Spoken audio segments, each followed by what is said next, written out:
Audit का आखिरी टुकड़ा अदर थ्रस्ट एरिया। अब अदर थ्रस्ट को सिंपल भाषा में बोलोगे तो सिंपल भाषा में हम लोग बोल सकते हैं उससे बचा कुचा ऑडिट। बचा कुचा ऑडिट यानी ऑडिट कितने तरह के होते हैं वो तो अलग तरीके से क्लासिफाई हुआ ही था। यहाँ कुछ अलग मतलब अब different different type of audit. तो ज्यादातर डिस्कशन किस पे था? ज्यादातर डिस्कशन तो सिर्फ था तुम्हारा कंपनी ऑडिट। कौन? Company audit. क्योंकि ऑडिट का प्राइम रिक्वायरमेंट ही वही था। तो कंपनी ऑडिट तो था लेकिन क्या उसके अलावा और कोई ऑडिट नहीं है? लीगली और भी बहुत सारा है। और कुछ तो लॉ नहीं कहता है फिर भी लोग क्या है करते हैं। क्योंकि ऑडिट क्या करता है? ऑडिट एक तो इंसान के मन में एक डर, ना भाई गलत कभी भी चेक होगा तो पकड़ में। और दूसरा, ऑडिट से इफिशियंसी भी बढ़ती है कि देखा तो कंट्रोल जो बोल सकते हो। एक कंट्रोल बढ़ता है तो फिर कंपनी का वेस्टेज कम होना, इफिशियंसी भी क्या होना। तो कंपनी एक्ट में एक ऑडिट तो इस बात का है कि जब आप कंपनी बना लिए तो ऑडिट तो करना पड़ेगा ही। क्यों करना पड़ेगा? कंपनी का बेसिक कहानी, लिमिटेड लाइबिलिटी का प्रोटेक्शन मांगे थे ना, एक्सेस टू पब्लिक मनी मांगे थे ना। तो गवर्नमेंट बोली दिखा हिसाब किताब हमको। तो बोला ये लीजिए, तो बोला ये तो तू बना के दिया, किसी से चेक करवा के दे, किसी से यानी ऑडिट करवा के दे तो थोड़ा भरोसा थोड़ा और होगा मेरे को। प्लस पब्लिक का पैसा मांगना, शेयर होल्डर को हिसाब दिखाना, सब तो अपनी जगह था ही। कि आप जो ओनर कंपनी में नहीं आ रहा है, आखिर ऑडिटर को अपॉइंट कौन किया था? वही कि देख भाई हमको तो ये लोग ऑफिस में आने देता नहीं है। हाँ हम मैनेजमेंट एक चुन लिया है, वो लोग काम चलाते हैं, बट हमें तो मैनेजमेंट का भी चेक क्या है करना होगा। तो ऑडिटर को इसलिए अपॉइंट ही कहाँ किया जा रहा है? एजीएम में। एजीएम यानी शेयर होल्डर का मीटिंग। क्योंकि बोर्ड ऑफ डायरेक्टर्स तो सिर्फ फर्स्ट ऑडिटर को अपॉइंट कर रहा है, उसके बाद तो कंपनी का एजीएम में ही बार बार वो क्या हो रहा है अपॉइंट हो रहा है। बिकॉज मालिक ही अपॉइंट कर रहा है कि बता यार कंपनी ठीक ठाक से ये लोग चला रहा है कि नहीं चला रहा है, ये लोग जो हिसाब किताब बना के दिखा रहा है सही है या नहीं। तो ऑडिटर की ये जिम्मेदारी बेसिकली बोलेगा तो ओनर के पॉइंट ऑफ व्यू से, और उसी ओनर में पब्लिक भी है। किसी को दिखा के दुनिया वाले से पैसा मांगेगा तू कि हमको पैसा क्या करिए दीजिए। गवर्नमेंट भी तेरे को परमिशन दी है, देखना चाहेगी भाई। तो इसीलिए वो ऑडिट का पार्ट आ जाता है। प्लस गवर्नमेंट को बहुत सारा पॉलिसी भी बनाना है। गवर्नमेंट को क्या करना है? गवर्नमेंट को एक पॉलिसी बनाना है कि ये दवा का दाम क्या रखा जाए। अब लाइफ सेविंग मेडिसिन है, तुम भी जानता है, तो उसमें 1-2 रुपया का सामान, बट कभी कभी वो करोड़ों में बिक रहा है, लाखों में बिक रहा है। पर रिसर्च के कारण उसमें खर्चा क्या हुआ है? प्लस एक वर्ड है इकोनॉमिक्स की भाषा में कि रिसोर्स, कंट्री में जो रिसोर्स है उसका मिसयूज नहीं होना चाहिए। क्योंकि कंट्री का वो रिसोर्स को ही तो बढ़िया से यूज करके कंट्री अमीर बनेगी। तो ये सारा कहानी तो है उस ऑडिट के द्वारा देखना भी। तो जो एक वर्ड मैंने जोड़ा कि सामान का कीमत गवर्नमेंट को सेट करना है, प्लस ये भी देखना है कि रिसोर्स सही से यूज हो रहा है या यानी कहीं कोई कंपनी फालतू का किसी प्रोडक्ट को बनाने में रिसोर्स वेस्टेज तो नहीं कर रही। तो इसीलिए अगला टॉपिक का नाम ही क्या रहा? Cost audit. Cost cost audit का एक मकसद बताए, नाम से ही लग रहा है कॉस्ट का ऑडिट। बट वो जो ऑडिट पहला वाला था, इसका मतलब फिनेंशियल ऑडिट था, प्रॉफिट लॉस खर्चा। यहाँ एक पर्टिकुलर सामान को बनाने में कितना रुपया लग रहा है, कितना रुपया लग रहा है, क्या क्या रिसोर्स लगा रहा है, ये जानना किसका मकसद? ओनर शेयर होल्डर अपनी जगह, डायरेक्टर अपनी जगह, गवर्नमेंट मेनली इंटरेस्टेड। तभी तो गवर्नमेंट कभी कभी सर उन कंपनियों को बोल देती है, ये सामान तो 20 रुपए से ज्यादा में बेचेगा नहीं। वो दवा का दाम एक ही बार घटा करके क्या करती है, कम कर देती है, क्योंकि तेरा लग ही रहा है यदि 3 रुपया, तो भाई कितना में बेचेगा, 3,000 में क्या बेच रहा है? तो वो पता कैसे चलेगा? उस सामान का जब हम कॉस्ट ऑडिट करवाएंगे, तब फाइनेंशियल में तो खाली प्रॉफिट लॉस वही दिख रहा है। तो कंपनी एक्ट के सेक्शन 148 में गवर्नमेंट ने प्रोविजन रख दिया है कि कुछ क्लास ऑफ कंपनियों को क्या करना पड़ेगा, सबको नहीं, ध्यान रखना, कुछ क्लास ऑफ कंपनियों को क्या करना होगा, कॉस्ट ऑडिट करवाना होगा। तो फिर कॉस्ट ऑडिट किसको कहते हैं? ऑब्जेक्टिव, वही जनरल बात होगी। कॉस्ट ऑडिट का मैनेजमेंट के लिए क्या लाभ, शेयर होल्डर के लिए क्या लाभ, कस्टमर के लिए क्या लाभ, गवर्नमेंट के लिए क्या लाभ, सोसाइटी के लिए क्या लाभ, किसको क्या फायदा होगा। डिसएडवांटेज में एक दो चीज बार बार आता है, फालतू का फॉर्मेलिटी बढ़ा रहे लोग। एक दो कंपनी ऑडिट करा लिया, आवर बोलता कॉस्ट ऑडिट भी कराओ। इससे तो झूठ मूठ का खर्चा ही बढ़ेगा भाई। इससे क्या होगा? फालतू का खर्चा बढ़ जाएगा। तो चल, वो बकवास की बात तो थी। नीचे है कि कंपनी एक्ट क्या बोलता है कॉस्ट ऑडिट के बारे में। तो सेक्शन 148 तो कॉस्ट ऑडिट को बोल ही रहा है कि वो कंपनियां, कौन सा वर्ड है, सच क्लास ऑफ कंपनी, कुछ एक क्लास को बोला, सबको नहीं। जहां एक मैन्युफैक्चरिंग है, engaged in a production of such goods and services as may be prescribed and should maintain prescribed particulars and conduct what? Cost audit by whom? Cost accountant appointed by what? बहुत कुछ बोल के निकल गया। वो list नहीं दिया जा रहा कि किनको बनाना है। कुछ क्लास ऑफ कंपनियां हैं, यदि वो सामान बनाती है तो उनको बोला कि ये रिकॉर्ड भी मेंटेन करना पड़ेगा तुम्हें कॉस्ट से रिलेटेड। उसके बाद कॉस्ट ऑडिट करवाना होगा, किससे? कॉस्ट अकाउंटेंट से। यहां सीएमए वाले का एक वैल्यू को क्रिएट किया गया। कॉस्ट ऑडिट सिर्फ सीएमए कर सकता है, सीए नहीं। फाइनेंशियल ऑडिट सिर्फ सीए कर सकता है, सीएमए नहीं। कौन अपॉइंट करेगा ऑडिटर? बोर्ड, ओनर नहीं।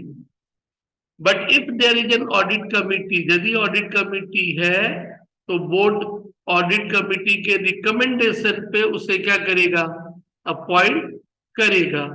क्वालिफिकेशन, डिस्क्वालिफिकेशन, राइट, ऑब्लिगेशन जो पहले था 141 और 3 में, वही रहेगा।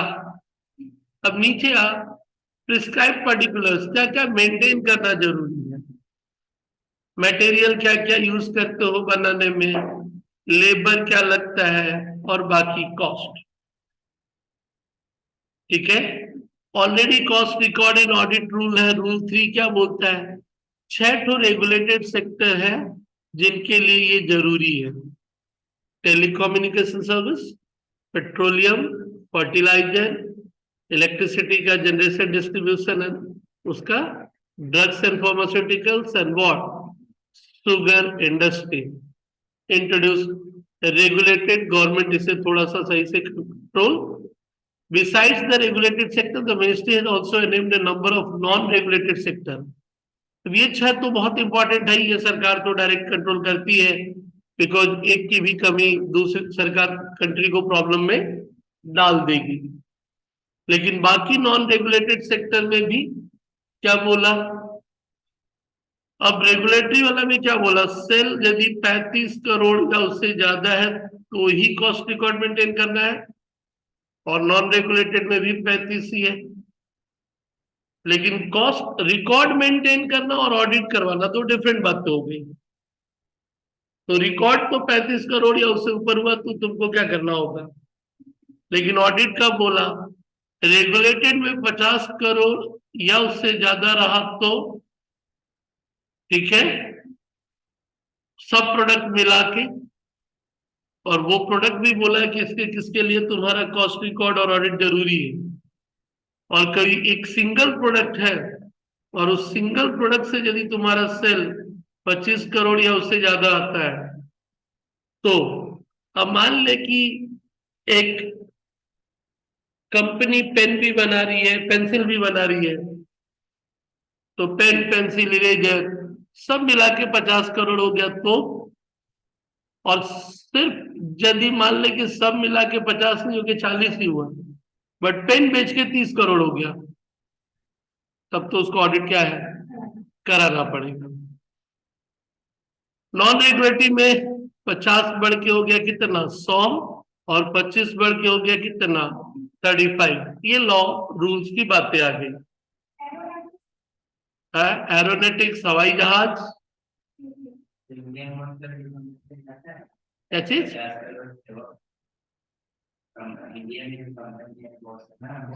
अच्छा 50 तो बहुत छोटा हो गया आज की तारीख में। 50 करोड़ तो किसी का, 50 करोड़ का मतलब महीने का 4 करोड़, एक दिन का 10 लाख, तो 10 लाख से तो आजकल कौन बहुत बड़ा बात है।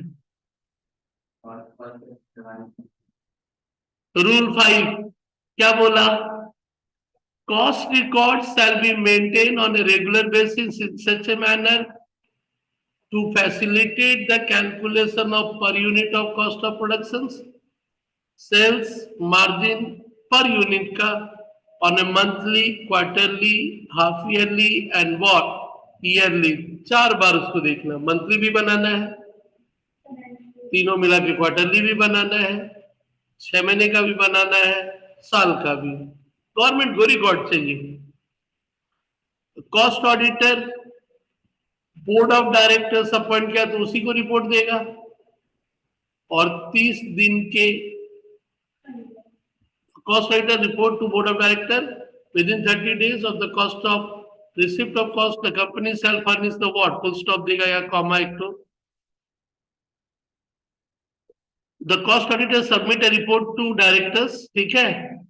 फिर क्या है, within 30 days of the receipt of audit the company shall furnish to whom central government a copy of cost audit report along with the full information and explanation and every reservation and qualification contained in the board। अब auditor यदि report में कुछ qualification डाल दिया तो तुमको क्या करना होगा, उसका जवाब के साथ। और यदि क्वालिफिकेशन नहीं भी है, क्वालिफिकेशन में कुछ गलत दिखा उसे, टाइप ऑफ रिपोर्ट में देखा ही था, तो फिर उसके जवाब और एक्सप्लेनेशन के साथ 30 दिन के अंदर किसको बताना है, सेंट्रल गवर्नमेंट को। ऐसे भी एक कॉपी तो तुमको क्या करना है, जमा करना है। क्लियर है। ये लॉ कहता है related to what, cost audit. आप अलग अलग ऑडिट देख रहे थे। मैनेजमेंट ऑडिट कोई लीगल रिक्वायरमेंट नहीं है। मैनेजमेंट ऑडिट का मतलब है कि मैनेजमेंट का ही बढ़िया से देखो कि वो लोग सही से काम कर रहे हैं कि, क्योंकि देख कहा नहीं है ये, जब हेड वाला लोग ठीक है तो नीचे भी ठीक है। तो मैनेजमेंट ऑडिट का मतलब ही एक तरह से रहा कि मैनेजमेंट की हरकतों को ही एक सिस्टमेटिक तरीके से क्या करना, देखना कि वो सही से काम कर रहे हैं या नहीं कर रहे हैं। क्लियर है। चलिए जनरल क्वेश्चन है, पढ़ने नहीं जा रहा हूं, ठीक है। Objective, advantage, what, disadvantage. अब मैनेजमेंट का हरकत है तो वही। अब कॉस्ट तो एक लेवल बोलेगा तो नीचे की तरह हो गया, मैनेजमेंट की बात ही क्या होगी, अलग होगी। कहानी है कि जब ऊपर के आदमी की हरकत को ठीक कर देगा तो नीचे का तो अपने आप क्या होगा, ठीक हो ही जाएगा। और ऐसे भी बोला जाता है कि मैनेजमेंट ही सही नहीं है तो बाकी कहां से सही होगा। चलिए डिफरेंस पढ़ लेना। ओके, मैनेजमेंट मैंने पहले कहा लॉ का कोई रिक्वायरमेंट नहीं है, जनरल बातों से ही बना है। अब आ जाए टैक्स ऑडिट। टैक्स ऑडिट मतलब इनकम टैक्स एक्ट में ही प्रोविजन है कि किसी बिजनेस का यानी पर्सन तो है, किसी पर्सन का यदि बिजनेस एंड प्रोफेशन वाला में सेल एक सर्टेन अमाउंट से क्या रहा, ज्यादा रहा, तो उस बिजनेस को टैक्स ऑडिट करवाना पड़ेगा। अब इंडिविजुअल में सैलरी में तुम 100 करोड़ कमा दो, उसमें कोई टैक्स ऑडिट की जरूरत नहीं है। टैक्स ऑडिट सिर्फ कहा पीजीबीपी इनकम है, यानी बिजनेस वाले लोगों को। अब वो टर्नओवर का लिमिट से यदि नीचे भी है तो आजकल उनका जो प्रिजम्पटिव टैक्सेस है ना 44, ये आपको अपने सेल का इतना परसेंट प्रॉफिट क्या करना होगा, दिखाना होगा। मान ले कि उस लिमिट से सेल भले ही कम है, बट परसेंटेज ऑफ इनकम तुम कम दिखा रहा है, तो भी ऑडिट करवाना होगा। गवर्नमेंट एक तरह से जानते हो क्या दे दी ऑडिटर पे जिम्मेदारी, इनकम टैक्स लॉ के हर एक सेक्शन के हिसाब से इसने अपना इनकम कैलकुलेट किया है या नहीं किया है, ऑडिटर पे इस पल्ला झाड़ दी। वो जानती थी कि हमारे लिए देखना इतना संभव नहीं है, इसलिए वो सारा जिम्मेदारी उस ऑडिटर पे डाल दी। अब ऑडिटर एक प्रोफेशनल हो गया, एथिक्स उसका कहीं कभी पकड़ में आया उल्टा सीधा तो मेंबरशिप भी चला जाए, तो उस बेचारे को क्या करना रहता है, एक तरह से टैक्स का प्रोविजन ही वो देख रहा सही से लागू किया या, क्योंकि पीजीबीपी का टैक्स का कंप्यूटेशन का बहुत सारा सेक्शन है, एग्जम्पशन डिडक्शन वो सब भी है। तो टैक्स ऑडिट तो फिर क्या हो गया, स्टैट्यूटरी यानी कंपल्सरी हो गया, तो हमें क्या है, करना तो पड़ेगा। चलिए ऑब्जेक्टिव ऑफ टैक्स ऑडिट वही है। टाइप ऑफ टैक्स ऑडिट में तीन, एक 44 AB बिजनेस वाला, कुछ एग्जेम्पशन एंड डिडक्शन लोगे तो, और एक पढ़े हो इसी साल, कौन सा, बेस्ट जजमेंट असेसमेंट, बेस्ट। उसमें देखा था एक कंडीशन क्या था, एक आदमी सारा रिटर्न दिया, गवर्नमेंट देख के भी कंफ्यूज, बोली भाई इसका तू एक काम कर, तो ऑडिट करके मेरे को बता, तो स्पेशल ऑडिट। इतनी बड़ी आबादी के लिए सरकार का वो एक डिपार्टमेंट सब देख ले, ये संभव नहीं है। इसीलिए तो इन सारे प्रोफेशन की कुछ अहमियत भी बन गई कि भाई तुमको उससे चेक करवा के क्या करना होगा, हके देना होगा। तो ये तीन सेक्शन के तहत टैक्स ऑडिट क्या है, हो जाता है। सो कहानी एक सीए ही कर सकता है टैक्स ऑडिट, और कोई करने वाला नहीं है। अब रहा कि टैक्स ऑडिटर को कौन अपॉइंट करेगा, तो नेचुरली बोर्ड ऑफ डायरेक्टर। लेकिन बिजनेस इनकम, तो बिजनेस इनकम तो प्रोप्राइटरशिप का भी होता है, पार्टनरशिप का भी होता है, और उनका सेल भी करोड़ों के ऊपर जा सकता है। तो कंपनी के साथ साथ प्रोप्राइटर और पार्टनरशिप को भी वो सब क्या है, करवाना पड़ेगा। एक प्रोप्राइटर और पार्टनरशिप को ऐसे कोई ऑडिट नहीं कराना, कंपनी ऑडिट, बट उसके लिए एक ऑडिट क्या हो जाएगा, टैक्स ऑडिट। तो दैट इज टैक्स ऑडिट की बात हो गई। प्रोप्राइटरशिप है तो प्रोप्राइटर अपॉइंट करेगा, पार्टनरशिप है तो पार्टनर अपॉइंट करेगा, कंपनी है तो बोर्ड ऑफ डायरेक्टर करेगा। अब नीचे देखो कंपलसरी टैक्स ऑडिट कब करवाना होगा, 44 AB, carrying on business, total sales और gross receipt previous year exceed what, 1 crore. अब ये लिमिट थोड़ा सा क्रॉस चेक करना होगा, क्योंकि ये लिमिट समय के साथ थोड़ा क्या होता है, अब एक लिखा जाता है चीजें थोड़ी सी कम, मैं देख लेता हूं कि फिलहाल वो लिमिट कितनी है। 44 AB, तो 44 AB का जो लिमिट है तुम्हारा आज की तारीख में सेल के लिए, किसके लिए, सेल के लिए। रीजन, सेल वाले के लिए अलग, सर्विस वाले के लिए क्या रहा, अलग। क्योंकि सेल सामान बेचे हो, और एक है कि आप सर्विस क्या कर रहे हो, प्रोवाइड कर रहे हो, तो फिर उस केस में तो कहानी अलग हो ही जाएगा। तो ध्यान रख, बढ़ गया लिमिट, 2 करोड़ कर ले। डाउट था कि किया है।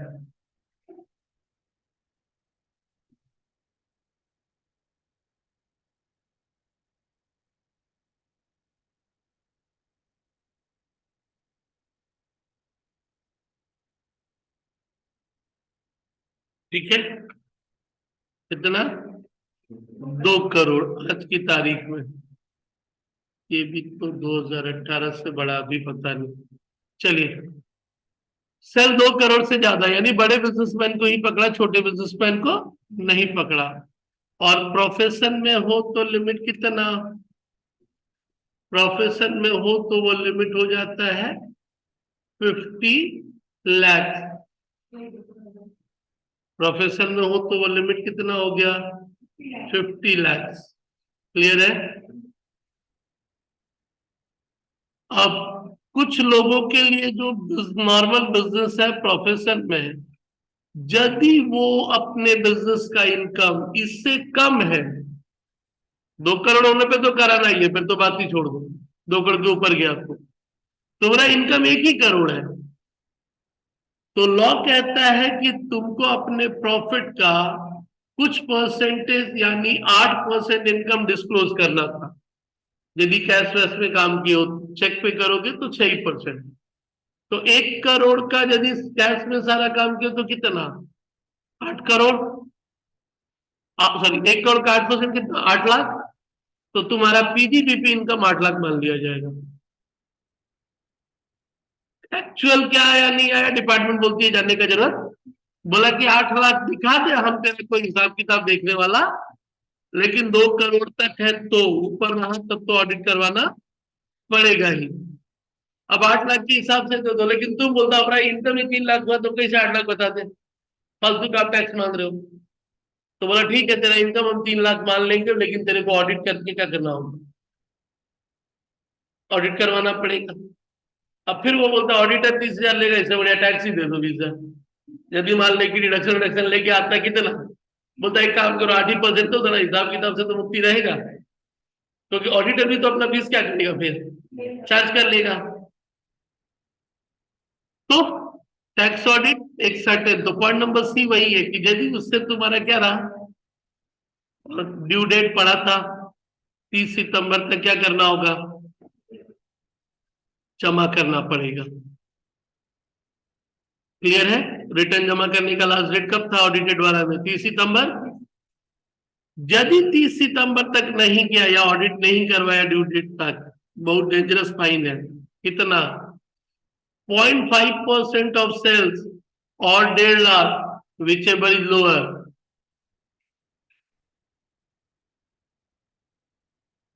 मतलब हायर था कि लोअर था? भाई मैंने तो हायर पढ़ा था, लोअर कब से कर दिया लोग?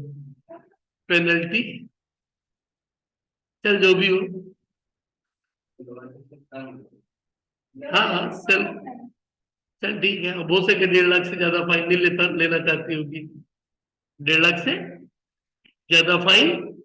कितना सेक्शन है? सेक्शन 271B, एक बार देख लिया जाए।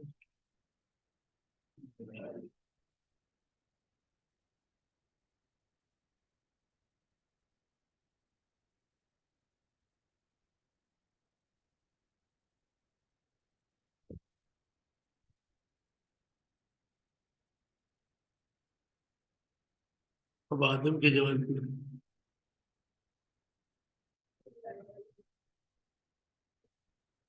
if any person fails to this record and then income tax is equal to 1/2% of the total sales turnover or the gross receipt as the case may be in previous, and 100,000 whichever is 100,000 का मतलब तो 1 ही लाख हुआ भाई। तो ये 1.5 लाख कहाँ से दिख गया? बहुत बहाना मालूम एक एक तो। यहाँ 1.5 लाख, और सेक्शन 271 भी बोलता है कितना?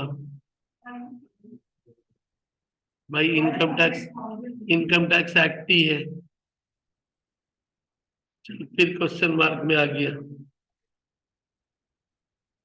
लोअर ठीक है, ठीक है। तो देख ले, एक फाइन एक अच्छा खासा है, इस डर से लोग कम से कम डेट को फॉलो करते हैं। चलिए next, tax audit report. Tax audit report दो तरह का हुआ, मतलब अब लॉ की बात हो गई तो वो सब कुछ को क्या करता है? तो इनकम टैक्स वाले ने टैक्स ऑडिट रिपोर्ट, ऑडिटर को रिपोर्ट देना है ना, तो इनकम टैक्स वाला भी बहुत स्मार्ट है। इनकम टैक्स के प्रोविजन को लेके ही एक स्टैंडर्ड फॉर्मेट बना दिया, जिससे उसे आसानी में पकड़ में आ जाए कि इनकम टैक्स एक्ट के हिसाब से कंप्यूटेशन हुआ है क्या नहीं हुआ। यानी फॉर्मेट वाइज कर दिया, ये देखो ये देखो ये देखो। अब उस फॉर्मेट का कोई तो नंबर होगा फॉर्म का, तो दो फॉर्म नंबर है।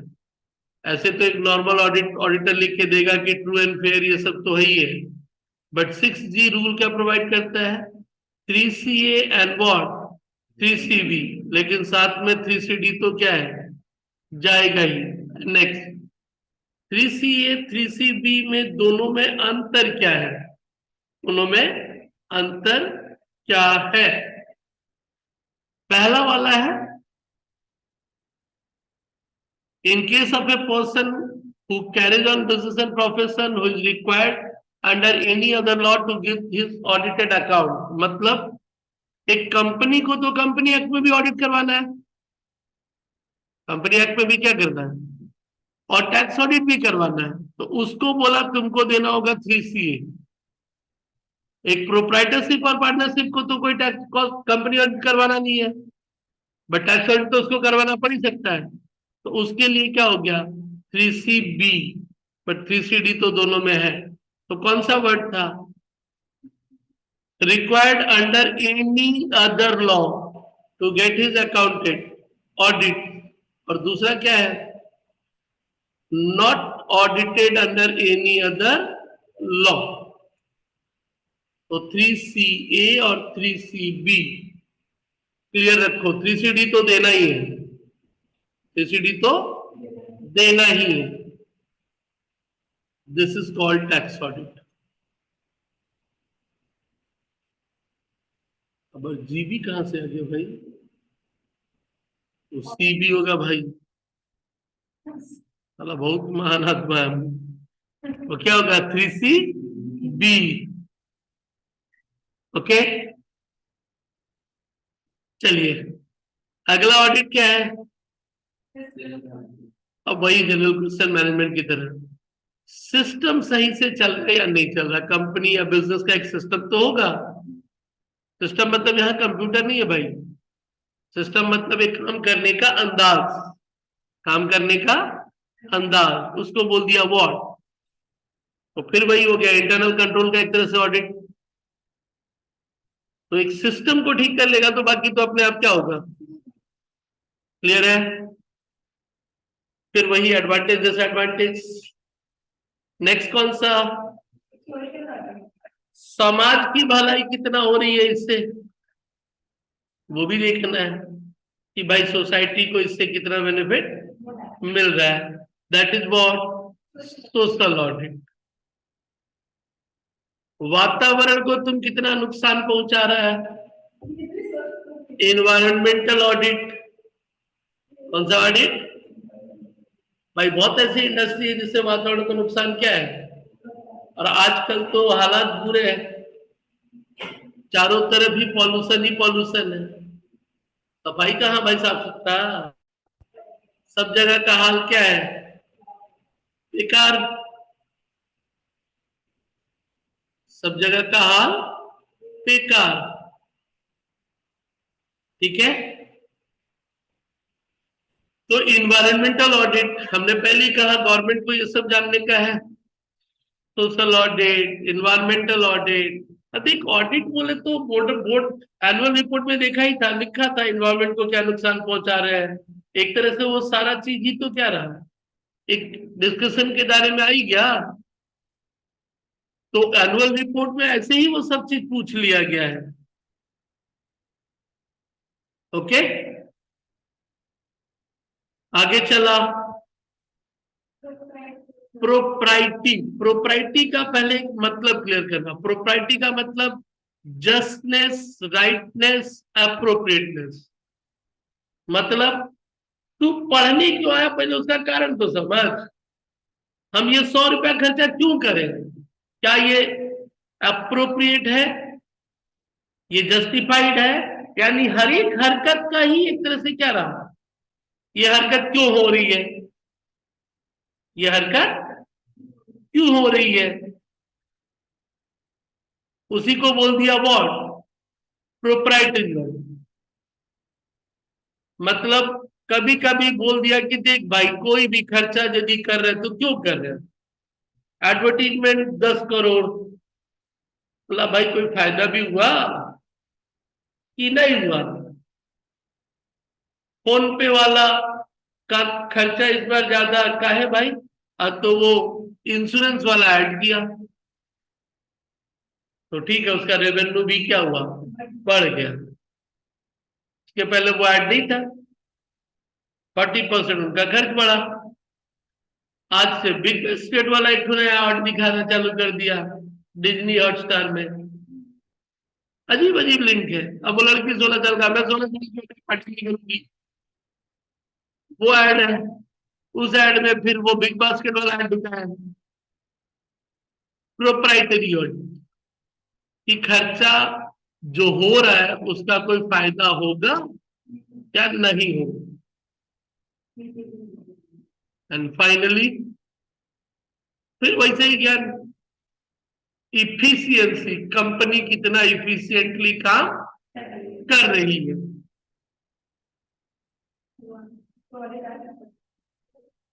देख सब जनरल क्वेश्चन है, वो पढ़ने का मतलब इतिहास भूगोल वही है। एंड फाइनली क्या रहा, इंडस्ट्री एनर्जी को यूज तो कर रही है ना। और आजकल तो हर एक कंट्री का टेंशन हो गया, भाई इतना पेट्रोल घर लगा रहा है, डॉलर से खरीदना पड़ रहा है, महंगा हो गया। तो एनर्जी ऑडिट का मतलब ही क्या रहा, यहाँ तो दूसरा लिखा है, inspection survey analysis of energy flow energy conservation. हाँ वही है, एक तरह से इन्वायरमेंट का ही क्या रहा, पार्ट आ गया। आजकल लिखते हैं ना 100% इको फ्रेंडली बिल्डिंग, मतलब 100% रिन्यूएबल वाटर, मतलब हम जमीन से पानी नहीं ले रहे, बिकॉज आजकल नेचुरल रिसोर्सेज का बहुत ज्यादा एक्सप्लॉयटेशन हो रहा है।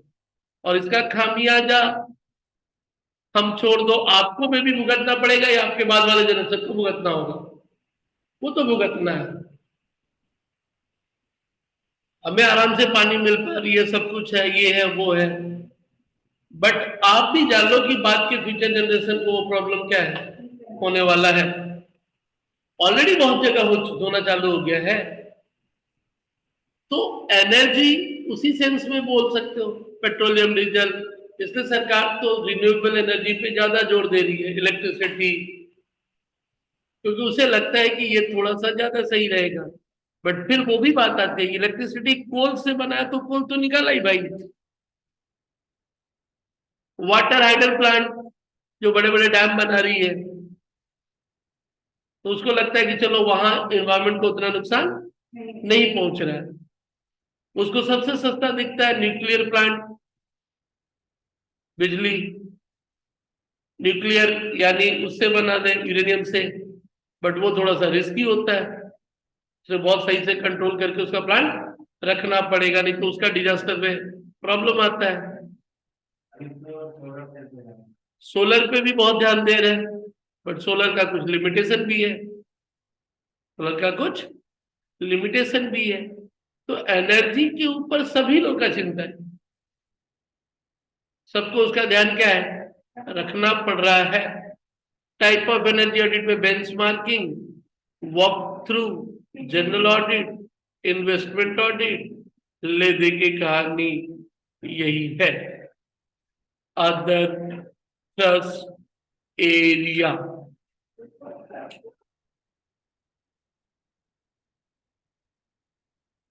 जनरल क्वेश्चन है, बस ध्यान से एक दो ग्रुप पढ़ लेना और वही चीज कहीं भी उन शब्दों के हिसाब से क्या कर लेना, ट्विस्ट कर लेना, चेंज कर देना। इसलिए मैं उन चीजों पे नहीं जा रहा हूं, ले दे के एक बेसिक चीज ही बार बार क्या किया गया है, बोला गया है। बुझले, तो इसमें दो ही तो था स्टैट्यूटरी, कौन सा, एक कॉस्ट ऑडिट और दूसरा टैक्स ऑडिट। यदि पढ़ने का है तो वो दो स्टैट्यूटरी पार्ट है, बाकी सब का सब जनरल रहा, system audit, management audit, performance audit, environmental audit, energy audit, सारा का सारा। क्लियर है? तो यही था आपका ऑडिट।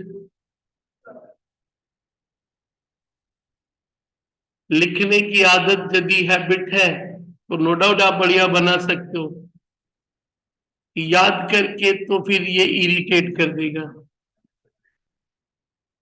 इसलिए लिख करके कुछ प्रैक्टिस क्या है, कर लो। लिख करके ओवरऑल परसेंटेज बढ़िया चाहिए तो इसको थोड़ा तुम्हें ध्यान देना होगा, क्योंकि बाकी पेपर एक प्रैक्टिकल टाइप में है तो बढ़िया नंबर आता है। अकाउंट्स बढ़िया किया बढ़िया नंबर आएगा, टैक्स बढ़िया किया बढ़िया नंबर आएगा, मैथ्स बढ़िया किया तो आएगा ही, इकोनॉमिक्स भी टेक्निकल चीज है, बढ़िया लिखा तो वो भी आएगा। बट ये जनरल पेपर है। जनरल पेपर मतलब, और मतलब जनरल भाषा, कुछ स्पेसिफिक तो उतना है नहीं। यदि आपका परसेंटेज बिगाड़ेगा तो यही पेपर, यदि बाकी तीन में आप बढ़िया कमांड रखते हो तो, और यदि कमांड उस सब में बढ़िया नहीं है तो फिर ये पेपर तो उल्टा उन तीनों से बेहतर होगा। उधर 40 ही में ही असुविधा है तो उसके हिसाब से तो 50 ही क्या है, बढ़िया है। बट उधर यदि 70-75 का यदि तुम्हारा एक कैपेसिटी है तो फिर ये 50 में रहेगा तो बुरा है। तो इसे बेहतर करने का उपाय, ध्यान से पहले तो पूरा पढ़ो और बिना देखे उसको क्या करो, पहले एक बार भले ही देख के लिखो बट बाद में बिना देखे उसे लिखते रहो। टेक्निकल कुछ चीज समझ में नहीं आता है, प्रोविजन तो पूछ लो, या कुछ टेक्निकल वर्ड समझ में नहीं आता तो, बट उस वर्ड का मीनिंग तो एक बहुत सही तरीके से कहीं से भी तुम्हें सही से मिल जाएगा, और उसके मीनिंग को स्ट्रॉन्ग रखो तभी आप लिख भी सकते हो। जैसे प्रोप्राइटी समझ में नहीं आता है, उस वर्ड को जैसे फील किया फिर सब चीज वो समझ में आ जाएगा। तो उस वर्ड का एक स्ट्रॉन्ग फीलिंग रखा करो, समझे?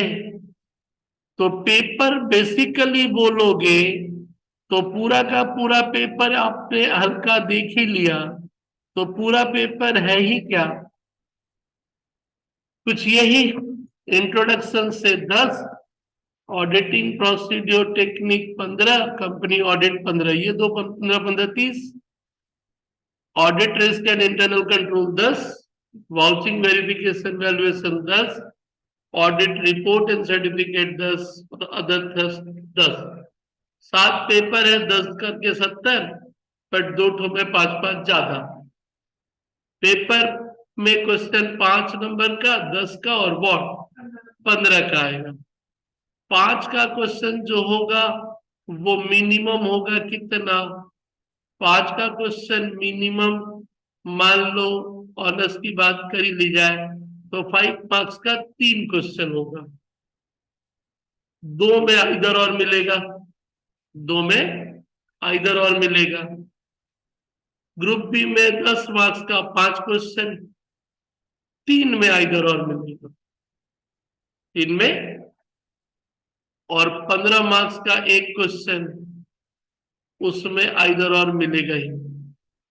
अब ये और ऑप्शंस बदल सकता है, हो सकता है कि इनके साथ नहीं हो कि इसके साथ हो जाए, क्योंकि एक ही बार एग्जाम हुआ है तो उसके आधार पे तो बोला ऑप्शंस का इधर उधर जाना हो ही सकता है, या फिर ये 5-5 में नहीं हो कि ये 10 में आ जाए।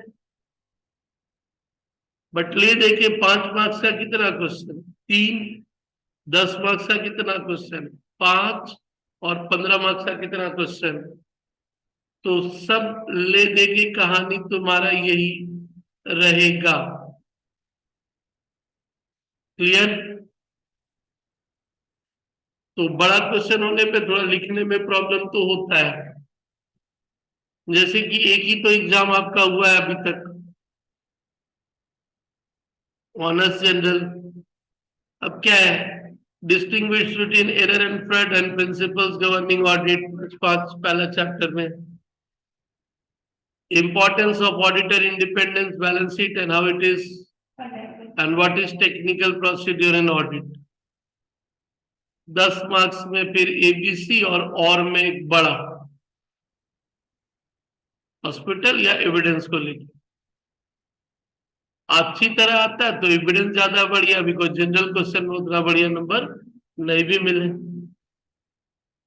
फिर यानी 10 मार्क्स वाला भी दो तीन टुकड़े में क्या हो रहा है, टूट रहा है। अदर थ्रस्ट से क्या कर रहा है, वो लोग नोट दे देता है। अदर थ्रस्ट वाला में नॉर्मली हमेशा यही करता है, उसमें से कोई तीन ठो उठा करके दो ठो तुमको क्या करेगा, पूछ देगा। ओके। अब 2 साल बीच में गैप जाने के कारण तुम लोग के लिए पकड़ लो तो सब जीरो हो गया। एक कंटिन्यूअस एग्जाम होता है तो लगता है कि लास्ट ईयर ये तीन आया था तो इस साल ये तीन में से नहीं आएगा। अब तो तुम्हारे लिए वो ओपन एरिया वाला हिसाब हो गया। पिछले साल ऑफलाइन में पूछा, उसका कोई रिलेवेंस नहीं। एक बार तो सिर्फ सीयू अपनी तरफ से फॉर्मली लिया, एक बार तो कॉलेज को छोड़ ही दिया था। तो एक ही साल का पेपर है, यही पैटर्न है। लेकिन उधर चैप्टर वाइज में मैं पुराने सिलेबस से भी क्वेश्चन उठाया हूं तो हो सकता वही आएगा, क्योंकि पुराने जो पूछता था वही रहने वाला ले देंगे। तो हर एक चैप्टर में बोलोगे तो वही कहानी है। ये तो न्यू सिलेबस का तीन था, इसमें ऑनर्स में जनरल में, बट ओल्ड सिलेबस में तो ये सब वही है। ये टॉपिक अलग अलग ईयर में है।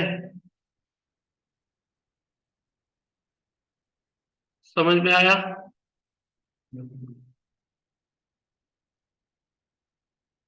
पढ़ जाओ।